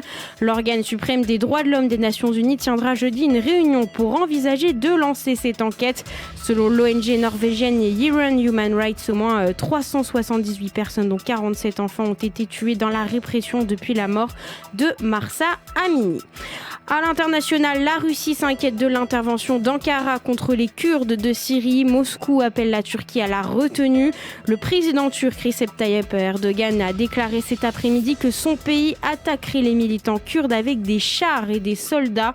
Le président turc qui menace depuis le mois de mai de lancer une nouvelle opération militaire au nord de la Syrie. L'attentat survenu à Istanbul le 13 novembre, attribué par Ankara aux combattants kurdes du Parti des travailleurs du Kurdistan, a précipité les événements.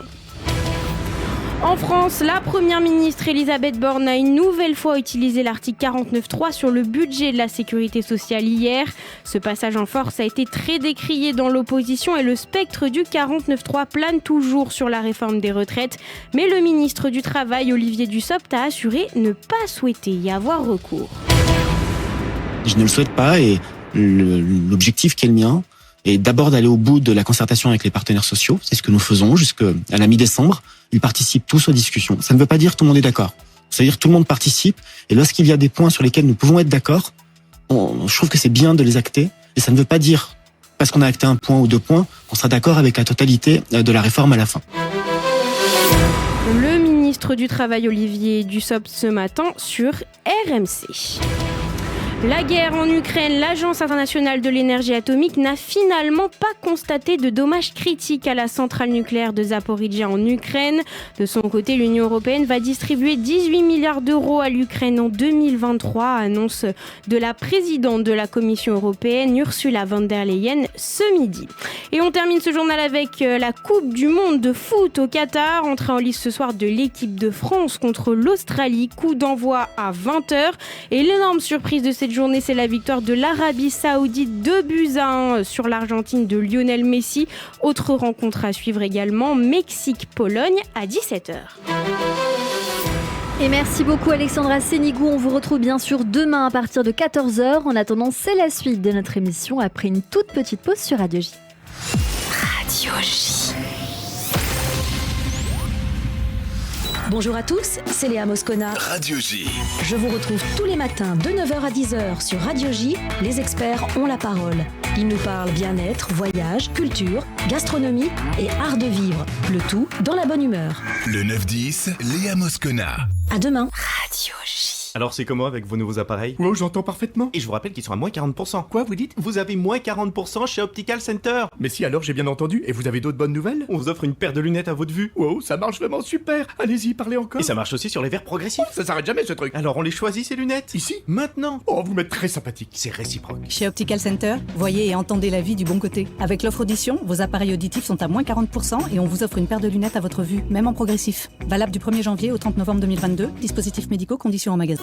On s'était donné rendez-vous dans 30 ans. 30 ans de solidarité, 30 ans de Tzedaka FSJU. Agir contre la précarité, le handicap, l'isolement de nos aînés. Tous ces combats, nous les menons depuis 30 ans grâce à votre générosité et votre fidélité. Cette année encore, tous ensemble, donateurs, parrains et bénévoles, continuons d'écrire la solidarité. Donnons sur tzedaka.fr. Tzedaka.fr. Restez connectés à nos événements, festifs et solidaires. Suivez le FSJU sur Facebook et Instagram. Radio J. Bonjour, c'est Frédéric Zetoun. Je vous donne rendez-vous le 5 décembre à 20h30 pour mon concert au Casino de Paris. Et là, vous vous dites, ah bon, Frédéric Zetoun, il chante ? Eh oui, des chansons que j'ai écrites entre rire et émotion, un spectacle à l'image de la vie. Frédéric Zetoun au Casino de Paris le 5 décembre. Réservation 0892 698 926 ou sur casinodeparis.fr. Bon bah voilà, vous savez tout, je vous attends. Radio J. Radio J. Radio J. Radio J. Radio J. 15h, 16h30. Cyrielle Sarah Cohen. De retour sur l'antenne de Radio J, merci de nous rejoindre si c'est le cas. Si vous êtes avec nous depuis le début, eh bien merci pour votre fidélité avec notre invité aujourd'hui sur Radio J, Bernard Mabille, pour son seul en scène Miraculé au Théâtre des Mathurins tous les dimanches à 18h30. On s'est quitté il y a quelques minutes, Bernard Mabille, et puis comme tous les jours, évidemment, tout de suite le coup de fourchette, puisqu'on vous cuisine, on vous croque sur Radio J. C'est pas grosse. C'est très fin, ça se mange sans pain. Je suis dilaté. Radio J. Radio J. Le coup de fourchette. Bonjour Jordi. Bonjour Cyrielle. Bonjour Bernard Mabille. Bonjour, c'est vous le coup de fourchette ? Oh oui, attendez, vous avez vu l'animal ? Attendez, évidemment que c'est moi. Alors, avant de commencer, j'ai ramené l'almanach des grosses têtes. Voilà, celui de cette année, voilà, 2022. Je connaissais pas. Ah, vous le connaissez pas ? Eh ben, écoutez, l'almanach, voilà, ça retrace à peu près des bons extraits de toute l'année qui vient de s'écouler. Et j'ai lu ça au hasard. Voilà, je prends une phrase au hasard. Alors, attendez que je la retrouve parce qu'évidemment, je l'ai encornée. C'est bon, vous inquiétez pas. Alors que Laurent Ruquier évoque Bette Davis, Bernard Mabille dit « Elle n'était pas Bette Davis ». C'est pas mal, hein. Vous vous souvenez ou pas ? C'est pas mal. Donc oui, on peut le dire, vous êtes friand des... Je suis foulé, oui. Oui, vous êtes friand des jeux de mots et non pas des friands à la saucisse. C'est bon les friands à la saucisse. Oui, c'est vrai. Et donc aujourd'hui, pour les auditeurs qui nous écoutent, on va offrir ce livre tout de suite. La régie appelle le numéro. Tout de suite, voilà, s'il vous plaît, la régie appelle le numéro. J'adore faire ça. Ça sonne. C'est la valise. Allô ? Bonjour monsieur, comment vous appelez-vous ? Michel. Enchanté Michel, vous êtes sur Radio J. Ah non, là je suis dans mon lit. Un chômeur. Non mais je veux dire, vous êtes au téléphone à Radio J. Ah d'accord, autant pour moi. Pas de souci Michel, je suis avec Bernard Mabille et on a décidé de vous offrir l'almanach des grosses têtes. Heureux ? Ça lui fait bien aussi. Très bien. Michel a été coupé. On vous envoie ça incessamment sous peu. Bien sûr, Michel. Il n'y a pas de souci. Ça sent un peu l'arnaque, votre truc. Là, non, pas du tout. Attendez, c'est pas mon genre. C'est le coup de fourchette, vous inquiétez pas. Non, pas du tout. On vous envoie ça. Merci, Michel. Alors, Bernard Mabille, c'est le coup de fourchette. Et quel coup de fourchette, œuf, tomate, poulet rôti, purée, gâteau. C'est pas un coup de fourchette, c'est une liste des courses chez Auchan. Ça, c'est tout ce que vous aimez. Mais vous avez raison Bernard Mabille, vous avez raison, manger c'est bon, c'est une fête. D'ailleurs vos initiales sont les mêmes que le mot bar mitzvah, donc vous êtes un kiffeur. On est pareil Bernard, on est pareil. Ça vous dérange pas que je vous appelle Bernard ? Non, très bien, très bien. Vous adorez aussi le poisson pané ? J'adore ça. Avec une bonne purée mousseline ? J'adore ça. Ah, c'est ça, quand je fais de la purée mousseline. Mais j'en ai vendu. J'ai mis des années à m'en séparer. Je suis désolé, mais j'adore cette pub, j'adore la purée mousseline, j'adore ça. Mais c'est fini. Mais le poisson pané, c'est magnifique. J'adore ça. Un petit jet de citron. Complètement. Le fish and chips, j'aime beaucoup aussi. Moi, je suis très fish and chips, mais c'est vrai que la purée, ça me rappelle mon enfance. Ah oui. Et puis alors, le goût du poisson pané, je prends toujours la même marque, donc j'ai toujours le même goût. Je sais pas s'il y a du poisson dedans, mais enfin. J'adore ça. C'est ballot. Alors, je regarde bien s'il y a bien assez de poisson pour ma part. Donc, vous en mangez combien de parts Alors, oui, moi je suis à 7-8. Ça veut dire je vous bats. Ah, c'est vrai ? Ah oui. La boîte. Ah, mais tout ça c'est fini pour moi aujourd'hui. C'est fini parce que je suis au régime. Je dois faire attention. Alors, moi je suis pas gros, mais je me sens gros. Je fais une fixette sur mon poids. Moi, je parle plus en kilos, je parle en quintal. C'est fini tout ça pour moi. Et pour vous dire à quel point je fais une fixette, si demain on me traite de gros con, ma réponse ça va être pourquoi gros On n'est pas obligé. Et on m'a conseillé de porter du noir parce que ça mincit. Voilà, je suis au max du noir. Même le noir, il peut plus rien faire au bout d'un moment. Donc c'est pas grave. Hein. Et évidemment, j'ai été voir une nutritionniste. Elle m'a dit de manger des légumes. Et j'aime pas ça. Alors je fais beaucoup de soupe, énormément de soupe. Et en fait, je sais pas vraiment si je maigris ou si je suis un gros plein de soupe. Voilà. Petite blague, oui, voilà. Oui, je sais, oui, voilà. Une blagounette. Oui, cette blague aurait pu être dans l'almanach des grosses têtes. Oui. Alors, on m'a dit que vous aimiez beaucoup chiner. Alors moi au début je pensais que c'était la brocante et puis vous vous êtes marié 3 fois. À ce titre-là on peut dire que vous avez fait pas mal. La première maintenant c'est de la brocante. Ah d'accord, ok. Ah, c'est ce que j'allais dire, vous avez fait pas mal de. Vous avez dû trouver la perle rare mais aussi des belles occasions. Donc, arrêtez. Je bénis.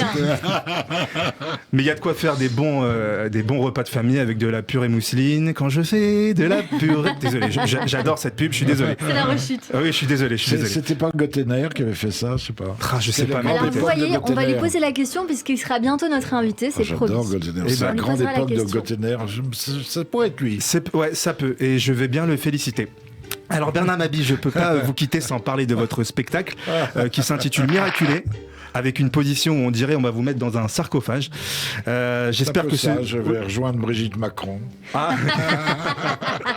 J'espère que ce spectacle aura tout le succès qu'il mérite et qu'on se reverra pour que vous puissiez me tailler un costard, car je veux que Bernard m'habille. Bravo, merci cher beaucoup, Jordi, merci beaucoup. Bravo. On vous retrouve bien sûr sur votre compte Instagram jordi.journo, Journo. Jordi, vous n'êtes pas le chanteur. Et c'est de là. Exactement, c'est à cause de lui, ou grâce, je sais pas encore. Grâce. Merci beaucoup Jordi, on se dit à la semaine prochaine sur Radio J. Et à la semaine prochaine. Merci pour votre talent. 16h30. Merci beaucoup. Cyrielle Sarracohen. Radio J. Et tout de suite, on va passer ensemble à la séquence tac au tac, si vous le voulez bien. Bernard Mabille, le principe est très simple. Je vous pose 10 questions et vous me répondez en 2-3 mots à chaque question. Est-ce que c'est faisable ? On va essayer. Allez, on va tenter cette expérience périlleuse. La recette de l'amour, Bernard Mabille. La recette de l'amour ? Eh oui. Tac au tac, c'est tac au tac. Tac tac. C'est pas mal. Le ou les sujets qui vous préoccupent le plus en ce moment ? L'avenir de mes enfants. Si vous pouviez changer de peau, vous seriez qui ou quoi ? Je sais pas, peut-être un beau mec, mais je sais pas, parce que j'aurais été beau, j'aurais pas pu dire toutes ces conneries. Donc, non, mais ça va bien, je me sens bien quand même. J'aurais été un peu plus mince. J'ai fait comme j'aime. Ah, ça marche je suis ou pas pas ambassadeur. J'ai perdu 12 kilos que j'ai rattrapé après, parce qu'il y a un moment où c'est immangeable. Alors Ah oui, donc en effet, c'était la motivation plus que le goût. C'était génial d'être sur la bascule, la balance, on dit balance ou bascule ? La balance, c'est pareil. La balance. Quel est le plus beau compliment qu'on puisse vous faire, Bernard Mabille ? Je suis un mec sympa. Ouais, ça c'est bien. Qu'avez-vous fait de plus fou, de plus dingue pour quelqu'un ? De plus dingue pour que... Oh, j'étais amoureux, il y a très longtemps, j'étais amoureux d'une femme qui était à Strasbourg et je prenais à l'époque 2-3 fois le train de nuit pour aller la rejoindre. La plus belle qualité humaine pour vous ? Il y avait des trains de nuit à l'époque. Hein ? La plus belle qualité humaine pour vous ? Oh, l'honnêteté, la fidélité, l'humilité, enfin, je sais pas, des trucs tout simples. Des trucs hantés. Et puis écouter les autres. Moi j'ai fait ce boulot aussi pour rencontrer les gens. J'aime bien parler avec les gens. Je me sens moins seul. D'abord c'est un peu égoïste au départ, mais tout le monde a quelque chose à vous raconter. C'est génial. Et c'est bien vrai. Vos 3 grands plaisirs du moment, j'imagine déjà celui-là, discuter, découvrir les gens. Oui. 2 autres grands plaisirs. 2 vœux. 2 autres grands plaisirs. Ah pardon, excusez-moi, il ne faut pas travailler avec les vieux. Hein. Alors, 2 autres grands plaisirs du moment, moi, c'est comme ça traîne, ça tourne beaucoup autour de la famille. Et puis, être avec la femme que j'aime. Et puis faire du vélo. J'adore faire du vélo au bord de la mer. Votre surnom ? Maboule. C'est comme ça que Thierry m'appelait, Maboule. Un jour, sur une affiche, il y avait marqué, je vous jure que c'est vrai, j'arrive dans la ville, il y avait l'affiche, c'était Bernard m'habite. Je m'attendais à ce qu'on vous la fasse aujourd'hui. Je vous jure. Votre philosophie de vie, Bernard Mabille ? Je suis pas très philosophe parce que je suis quand même très, très, très, très, très pessimiste, mais je sais pas quoi dire. On va réfléchir. J'ai raté mon bac philo, alors Alors oui, il y a une bonne raison. Votre prochain rêve à accomplir ? Le rêve à accomplir, hein, j'aimerais partir. Il y a des endroits que je ne connais pas. J'aimerais bien aller en Asie. Cambodge, Vietnam, tout ça. Et pour finir, Bernard Mabie, le dernier mot ou la dernière phrase que vous aimeriez prononcer? Il n'y aura pas de rappel. C'est très joliment dit. C'est joli, hein. Mais peut-être qu'il y aura un rappel, on ne sait pas. Hein. Oui. Ah, la science fait tellement de progrès. C'est une question, et pas que la science. Allez, notre émission continue sur Radio J. 15h, 16h30, Cyrielle Sarah Cohen. Radio J. Et tout de suite, on va découvrir un coup de cœur en direct sur Radio J, non pas une chanteuse ou un chanteur comme d'habitude, mais aujourd'hui on va découvrir une artiste qui s'appelle Elisabeth Raphael et vous allez découvrir dans un instant pourquoi cette chanson. Je l'ai découverte pas plus tard qu'au dimanche dernier à la librairie du Temple à Saint-Paul via ses photophores et ça se raconte. Bonjour Elisabeth. Bonjour Cyrielle, merci de m'avoir invitée. C'est avec un grand bonheur que je vous reçois parce que vous savez parfois on dit que quand on entend une chanson comme c'était le cas tout à l'heure avec vous Bernard Mabie qui nous parliez de traîner d'autres artistes, et bien parfois ça révèle quelque chose chez nous, ça fait ressortir quelque chose. Dans mon cas, c'est très personnel, hein, mais voilà, je voulais le partager quand même. J'ai vu ce photophore que vous créez vous-même et je me suis dit que cette œuvre, parce que c'est une œuvre, me parlait et donc je pense qu'il y a une histoire derrière tout ça. Est-ce que vous voulez bien nous la raconter, Elisabeth ? L'histoire des photophores est arrivée après l'histoire des sculptures et en fait c'est une histoire un peu étrange parce que j'avais fait pas mal de pièces, de sculptures et qui avaient toutes des titres hébraïques et au bout je m'en étonnais moi-même parce que les titres arrivaient après les avoir faites. Et un jour je lis un livre d'Edmond Jabès dans lequel il est écrit: pareil à celui de la rose perdant son premier pétale. Qui dira comment un si faible tremblement a pu survivre au livre? Le livre ne dit que ce frisson. Je me suis dit, j'étais bouleversée. Bien sûr, il a raison, il faut absolument que je m'attaque au livre. Et alors là, c'était un chamboulement pas possible. Il me fallait absolument des lettres hébraïques. Elles ont toutes été fondues, toutes celles qui étaient dans les petites entreprises, les imprimeries qui étaient dans le Marais avaient toutes été fondues, il ne restait plus rien. Je cherchais, je remerciais les terres, et puis on me dit, il y en a en Israël. Et là, j'ai rencontré miraculeusement quelqu'un qui m'en a fait. Et puis l'histoire était partie. Et c'est parti. Et alors, vous nous avez ramené beaucoup de sculptures à vous. Une que j'ai en face de moi qui ressemble à un livre de texte. Il y a ce photophore en face de moi. Alors, on est en Facebook Live, je le rappelle, et aussi en Twitter Live pour les auditeurs qui sont avec nous. Ce photophore où finalement, ce photophore est en porcelaine. C'est de la porcelaine, oui. C'est une sorte de feuille de porcelaine qui enrobe, vous savez, ces bougies que l'on allume pour les fêtes, que ce soit pour Shabbat ou pour prier quelqu'un. Et donc, il y a écrit Yerushalayim Shel Zahav sur celui-ci. Vous êtes sûr? Celui-là, j'ai pas encore lu, mais sur celui que j'ai vu en tout cas à la librairie. Vous nous en avez ramené un autre, j'arrive pas à le lire encore. D'autres sculptures également, comme des tableaux, des cadres avec toujours écrit en hébreu. Et alors, c'est une merveilleuse idée, bien sûr, de cadeaux à s'offrir pour Hanouka, mais aussi à offrir pour les fêtes de fin d'année, parce qu'il y a cette volonté de faire découvrir votre lecture éblouie. Je pense que c'est ce que vous avez aussi envie de nous dire, qui vous inspire derrière cet art que vous avez nourri par des maîtres de pensée, Emmanuel Lévinas, Edmond Jabès ou encore Marc-Alain Waknin. Absolument, et d'ailleurs, lecture éblouie, c'est tout à fait lévinassien.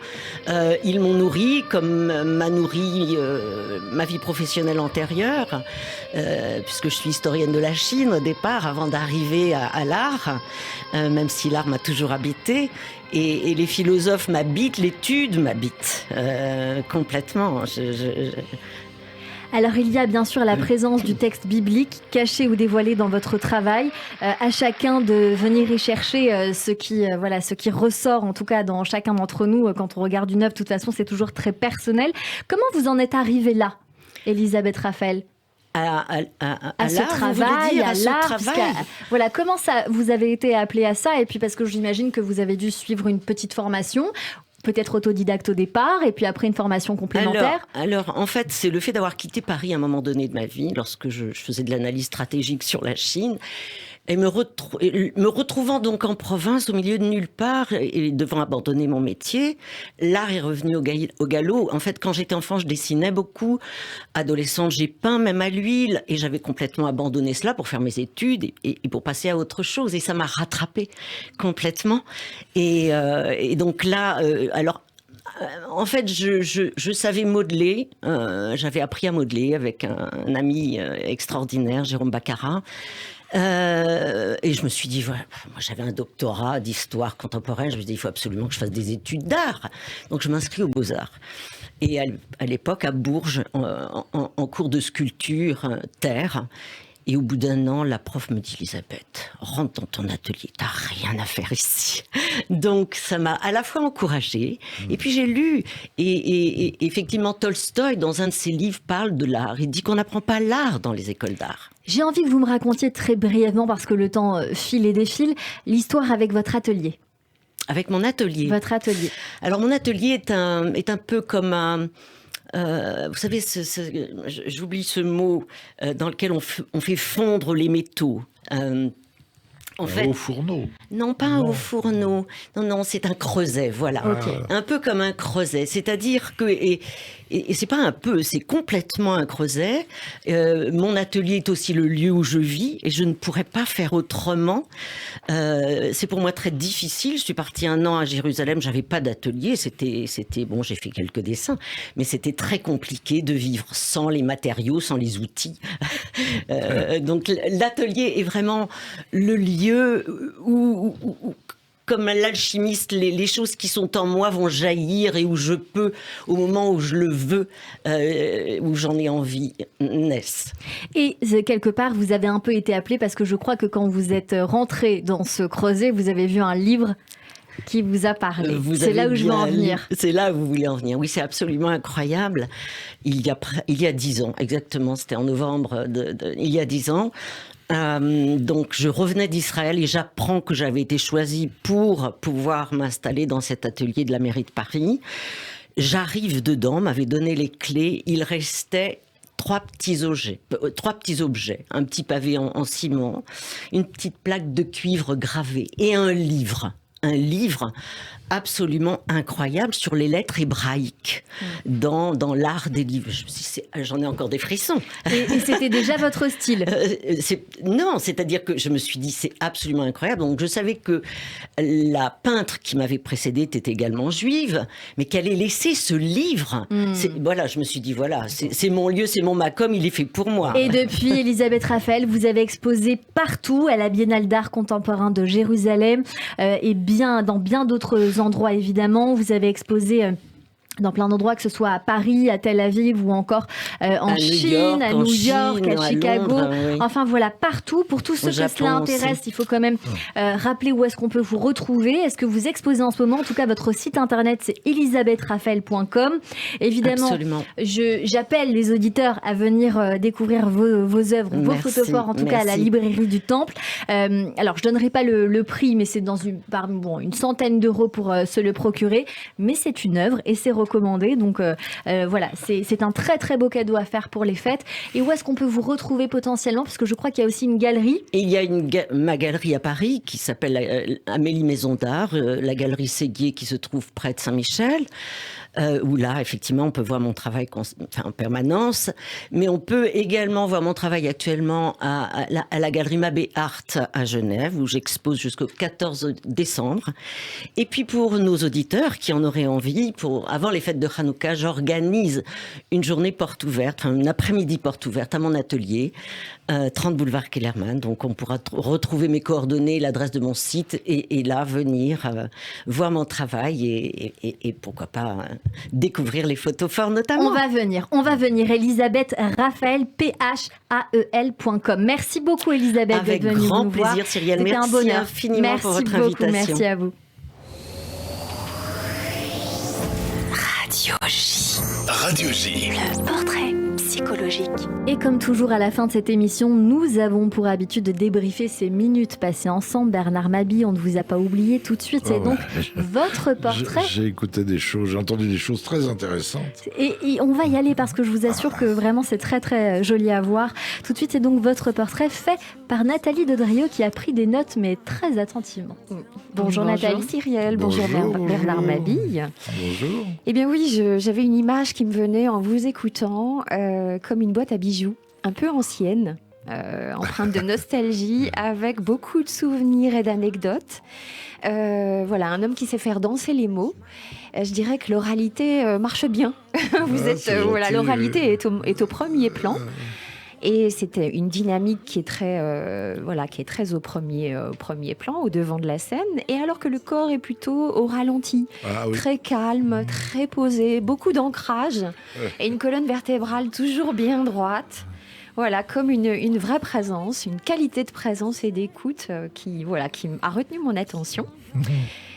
Au-delà de faire danser les mots, il y a peut-être aussi dans le climat familial qui est décrit dans votre enfance, le fait qu'à table on parle. C'est pas à table on regarde la télé, c'est un climat où on échange, il y a du partage. C'est peut-être déjà le conditionnement qui aurait pu être un peu étriqué, étriquant, où ça parle de politique, mais en fait c'est une ouverture qui s'est créée chez vous. Et tout de suite, il y a cette notion de partage, de camaraderie qui en découle, votre partenariat. C'est tout de suite un fil rouge qui vient de la table familiale où il y a quelque chose d'ouvert. Et donc ensuite, il y a l'amitié, la camaraderie, le partage, une façon de diffuser. Naturellement, et donc vous faites tout de suite ces parallèles entre si je veux marquer les esprits, faut que je me démarque. Donc il y a tout de suite être déconnant. Et donc il y a une notion de il faut durer aussi là-dedans. Vous savez, quand on s'appelle Mabille, on est un peu obligé de faire rire parce que le nom est assez... J'ai été très très mal à l'aise avec ce nom, qui est mon nom d'ailleurs, mais très très mal à l'aise, très mal à l'aise. Je n'osais pas lever le doigt à l'école, j'avais peur qu'on se moque du nom, c'est bizarre. C'est une identité, c'est vrai. Donc je me suis dit, il faut que je fasse le clown, quoi. Et du coup, ça découle d'une autre identité, qui peut être un masque, un écran pour pouvoir se présenter au monde et pouvoir fonctionner avec ça. C'est la fonction de l'ego aussi. Donc vous dites qu'il y a, une difficulté à être auteur tout en étant confortable. Il y a aussi des paradoxes dans tout ça. Auteur, on est chez soi, mais ça demande aussi à éplucher l'actualité, à être très au contact de la souffrance et de l'atrocité. Donc c'est aussi ça peut-être le côté pessimiste, c'est que vous êtes au premier rang de tout ce qui se passe comme... atrocité et donc forcément peut-être le besoin d'aller créer de l'imaginaire et le monde du spectacle. Vous dites que vous êtes un homme de scène qui a fait ses œuvres et ses marques dans le cabaret et donc je pense que ça vous donne le sens de l'adaptation. Je pense que vous êtes ici un artiste porteur de mots. C'est très gentil de votre part. Porteur de mots engagés, de passion, un artiste au service du bon sens. Merci Bernard Mabille. Et merci aussi à vous Nathalie Dedrieux. Merci beaucoup d'avoir été avec nous sur l'antenne de Radio J, Bernard Mabille. Merci de m'avoir donné autant d'importance. Merci beaucoup, vraiment on a passé un excellent moment ensemble. Il faut venir vous voir le dimanche à 18h30 au Théâtre des Mathurins. Merci à l'artiste Elisabeth Raphael d'avoir été mon coup de cœur aujourd'hui sur Radio J. Merci à vous tous. Merci beaucoup à Benjamin Arnaud et Clément et rendez-vous demain sur Radio J.